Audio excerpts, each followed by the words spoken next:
and welcome to The Gathering. I am Brittany. I am Corlicia.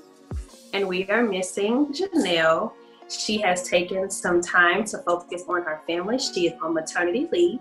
So until she returns, which we hope will be soon, it'll just be the two of us. But just know Janelle is not here physically, but she is always here in spirit. We miss you and we love you, Janelle.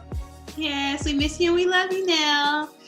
And we love you guys too. And we're so happy that you're here with us today. And so before you leave, make sure you subscribe, you like, you comment, and you share this video with your friends and family. And make sure you turn on those notification bells so you never miss an upload. That's right. We certainly don't want you to miss this one because today we are talking about something that is impacting all of us in a lot of ways.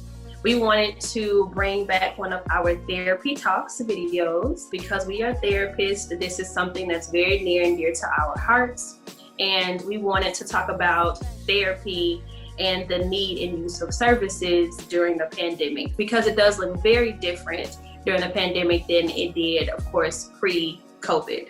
You know, there are so many different reasons why people go to therapy. There could be some serious diagnosis that you're having a hard time with managing, or you could be what we consider in the therapy world, the worried well, which basically there is not necessarily a debilitating, hard to manage diagnosis, but you are just experiencing life's challenges and you need some help with doing that. And so right now we are in the middle of a pandemic, and so quite naturally there are a lot of changes that we are having to contend with and a lot of transitions. So we have transitions and changes when it comes to employment, in school, and grief and loss, and finances. Like there are just so many different things that are going on that we are having to figure out and really adjust to a new normal because it's been ongoing for a long time at this point. And we don't know what will continue to look like for days to come. So it is very natural and very appropriate for all of those things to prompt someone to go into therapy or seek therapeutic services.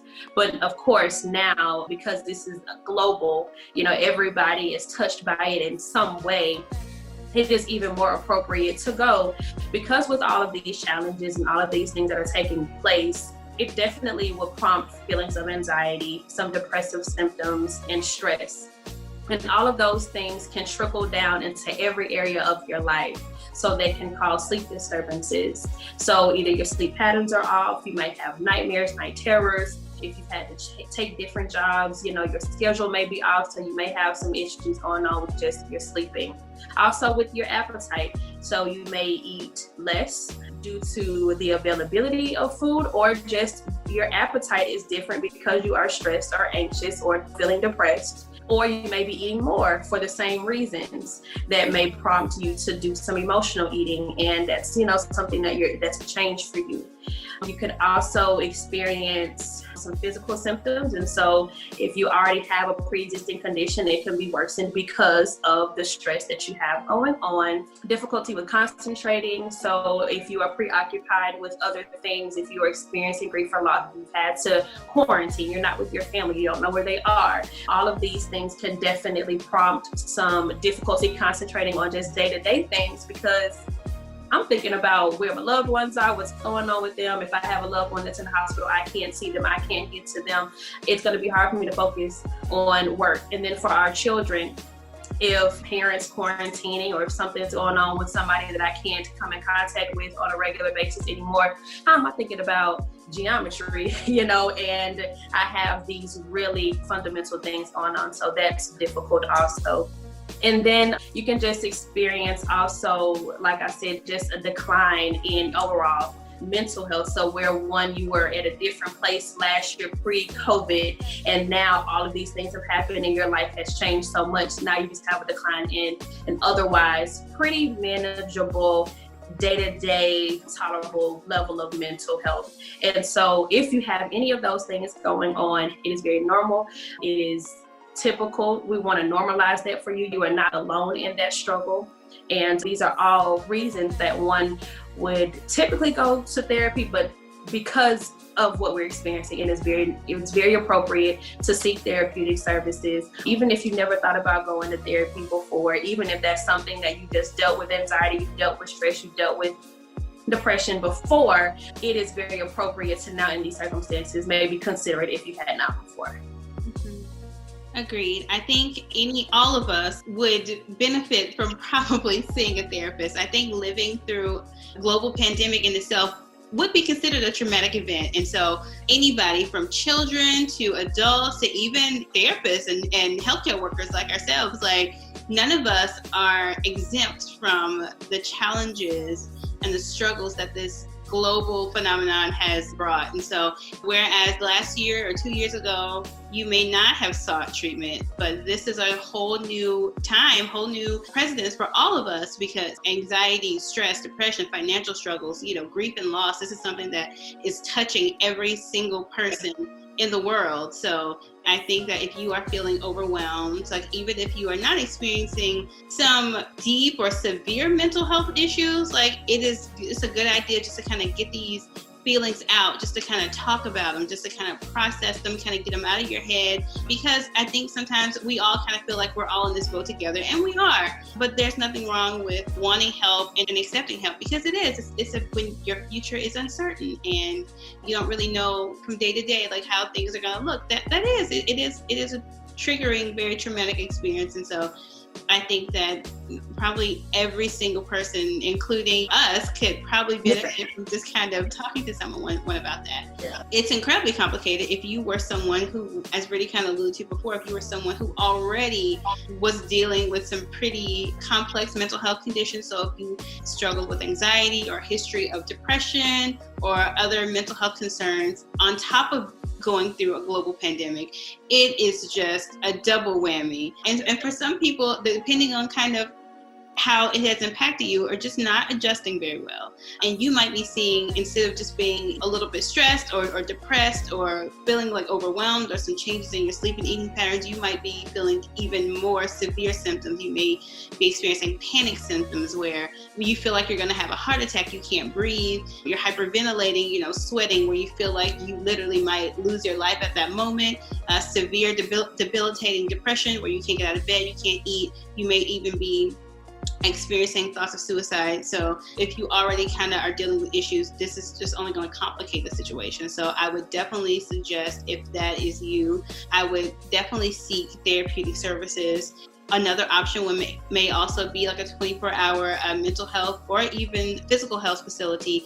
I do know that hospitals are also doing their part in trying to socially distance and trying to have COVID precautions as best they can in emergency situations. So I would definitely suggest that if you feel unsafe or if your loved ones feel unsafe for you, definitely get to the hospital as fast as you can. You may also want to look into finding a psychiatrist because you may also need medicinal or psychiatric support in regards to medication. So no matter whether you are just kind of the worry well, as we called it before, or you are someone who has been dealing with mental health issues for years, the pandemic is affecting us all, and it may look very different in the ways we seek treatment, but nonetheless, therapy is appropriate for everyone on the spectrum.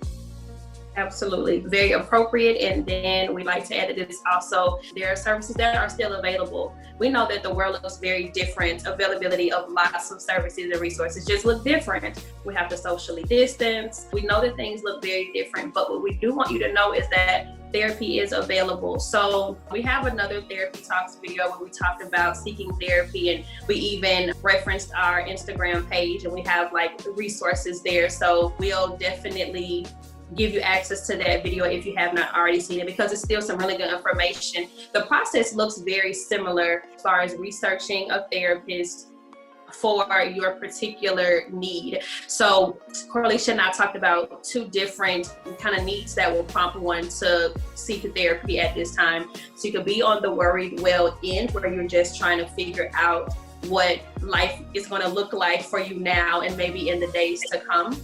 But then also talked about some with some more debilitating diagnoses, or some just they're feeling some impact in a different way that just definitely changes the way that they're able to function from day to day.